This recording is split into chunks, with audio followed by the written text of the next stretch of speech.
Hello Taurus, Sun, Moon, Rising, and Venus signs. Kamusta kayo? Sana po'y nasa mabuti kayong kalagayan. Welcome back po sa Star Tarot. Kung bago kayo rito, welcome din kayo. Thank you for your support. I truly appreciate it. God bless you all. Taurus po, unang mensahe ninyo. The wise woman of Wonderland. Ayan, integrity and compromise. Yun ang mga maaaring focus ng iba sa inyo around this time. Okay? Siguro, mapapatunayan din ninyo rito yung integridad ninyo, no? Sa ibang tao by also coming into compromise. Baka meron ditong sitwasyon na baka meron kayong hindi pagkakaintindihan with someone, 'di ba? In the past. And maybe, ang magiging solusyon lang para kayo magkaayos, para kayo mag-meet halfway, at mag-agree into something na parehas kayo, baka kailangan ninyong pumasok sa isang compromise. No? So, it's all up to you. It's all up to you. Kayo ang tanging makakapag-desisyon yan if you are really needing to get into it. No? So, tingnan natin ano pang mensahe para sa inyo. We have number 71, health. Ayan. So, this is a reminder para sa iyo. Pay attention to your health or take care of yourself. Okay? Take good care of your health. Alright? So, ano man ang inyong ginagawa, diba? Gaano man kayo ka-busy, lalo na kung kayo'y busy, lagi. So, mas lalong dapat ay aalagaan ninyo ang inyong sarili. Magbibigay kayo ng oras para sa pag-rejuvenate, para sa pagre-recharge. Kasi mas lalong kailangan ninyo yon kung kayo ay laging busy. Kasi, diba, madidrain kayo. Yung energy ninyo will be drained. Diba? Mag-burnout kayo. Kaya kailangan balanse. Nagtatrabaho and at the same time, nagre-replenish kayo ng lost energy ninyo. Para the following day, meron pa rin kayong lakas. Diba? Kaya, yan, alagaan ninyo ang inyong sarili. That is a very important reminder para sa inyo. Okay? Lalong-lalo na sa ngayon. What else? We have 5 of Wands. Ayan. So, magdodraw ako ng 2 cards, no, for every week. Alright? So, first week, first row, second week, third week, fourth week ng buwan. Okay? So, sa first week, we have 5 of Wands, we have 2 of Swords. Sa second week, we have Death energy, which is really beautiful. And we have King of Wands. Ayan. So, parang merong pagbabago sa trabaho. Page of Pentacles, magandang opportunity on the third week. Meron tayong Hermit. So, napagod na talaga kayo. Kailangan niyo na dito yung pahinga. And on the fourth week, holy moly, napakagandang pasabog. We have the Wheel of Fortune. Ayan. Ano pa? We have 9 of Wands. Ayan. So, first week po, we have 5 of Wands. Which is, baka nangyayari ito related na dito, no, sa compromise.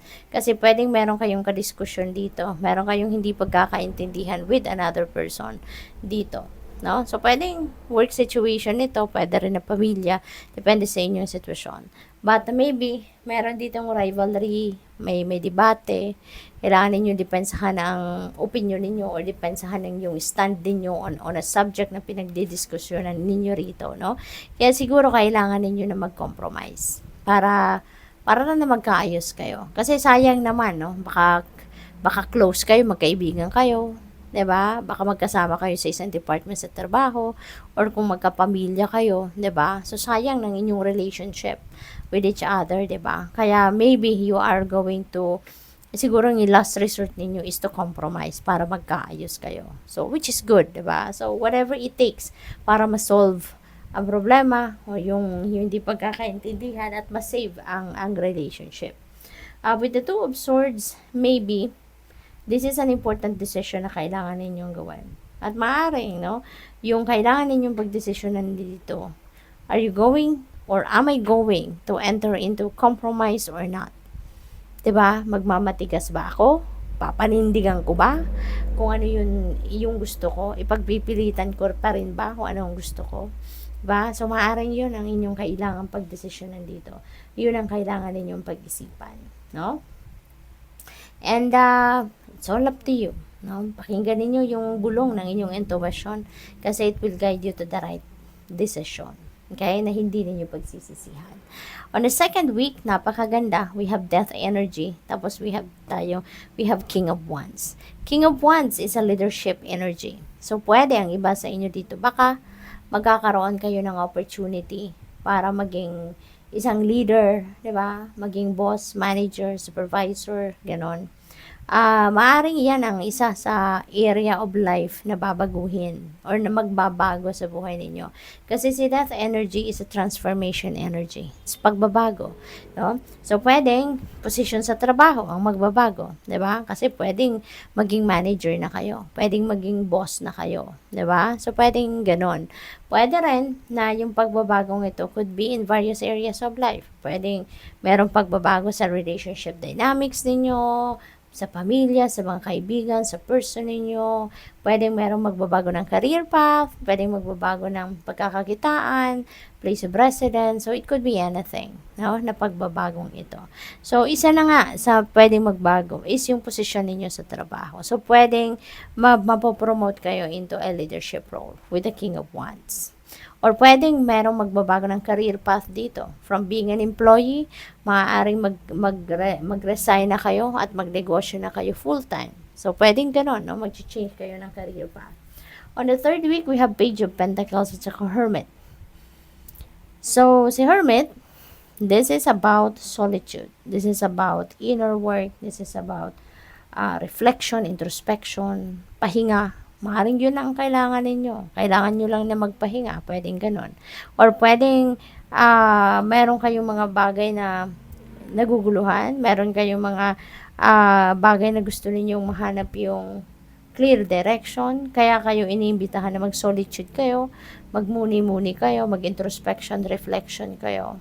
So that malinawan ang inyong isipan, di ba? At marinig ninyo yung inyong intuition, yung gabay sa inyo. Okay? With the Page of Pentacles, this is really a beautiful opportunity na pwedeng dumating sa inyo. Maaring opportunity ito na related sa inyong pagkakaperahan. Pwedeng related dito sa trabaho, sa career, sa negosyo, investment, pwedeng sale ng property, pwedeng ganon. No? So, definitely, magkakaroon kayo rito ng pera. At pwedeng magkaroon kayo rito ng opportunity, no? Na pagkaperahan ninyo or maging source of income ninyo, yung gagamitin ninyo dito yung talent, skills, and gifts ninyo. Okay? So, pagdating ng 4th week, eto na yung bonggang-bongga. Kasi the divine is going to intervene in your circumstances at magkikreate ito ng positibong pagbabago, malakihang pagbabago that includes travel, change of place of residence, pagbabago ng trabaho, ng career, ng negosyo, pagbabago ng estado pagdating sa inyong finances, 'di ba? Kasi swerte kayo. Things are going to change for the better, 'di ba? Or kung dati na kayo nasa magandang sitwasyon sa buhay, mas lalo pang gaganda ang buhay ninyo with the wheel of fortune. Kasi good luck and good fortune ito, no? Nababalot sa inyo rito. Kaya napakabongga ng pwedeng mangyari rito. Saganang-sagana kayo. There's going to be abundance and prosperity dito. And all the good things, no, na pwedeng mangyari sa buhay ninyo ay maaaring mangyari at this time. 9 of Wands. Ayan. So, ang importante dito, no, magpakatatag kayo. Okay? Because with all the changes sa buhay ninyo, baka panghinaan kayo ng loob na or panghinaan kayo physically. Kasi syempre, mabibisi kayo. There's a lot of changes happening. You have death energy, you have wheel of fortune. So, positive changes are coming your way. There's a lot of movement na maaaring mangyari rito. Kaya you need to be physically, mentally, emotionally, and spiritually fit and ready. No? Kaya kailangan ninyo ng strength. Hindi lang ng inner strength, no? Para maharap ninyong lahat ito, para ma-manage ninyo ng maayos ang lahat ng itong pagbabagong ito, but also you need that physical strength. Diba? Physical strength kasi there's a lot of movement na pwedeng mangyari. Okay? So, good luck sa'yo. Thank you for watching Love and Light. Namaste.